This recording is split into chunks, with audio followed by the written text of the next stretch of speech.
আইনতিকা তুই এক্ষুনি পাড়ায় চলে যা, প্রত্যেক কাকিমা জেঠিমা দাদু সবাইকে 2000 টাকা করে দিবি আর বলবি যে এবারে ভোটটা আমাদেরকেই দিতে। হ্যাঁ বাবা আমি এক্ষুনি যাচ্ছি।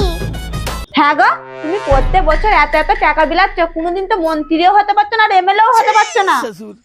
আরে খেপি, এইটা হচ্ছে সব থেকে বড় বিজনেস। আমি সবাইকে 2000 টাকা দিয়ে আমায় ভোট দিতে বলছি, আর এই ভোটটাকে আমি ওদের ছাপবালাকে 4000 টাকায় বিক্রি করব একটা ভোট পেছু।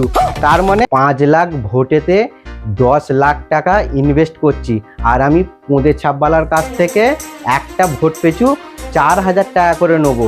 তার মানে ওইটা ডবল হয়ে যাবে 20 লাখ টাকা। এটাই হচ্ছে বিজনেস। তাহলে আমাকেও 2000 টাকা দাও। আরে তুমি তো ঘরের লোক, তোমাকে কিসের পয়সা দেবো, যাও।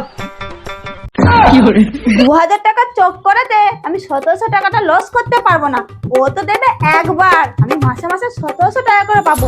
এবারে ভোটটা আমি দিদিকেই দেবো, ওকে দেবো 5 লাখ।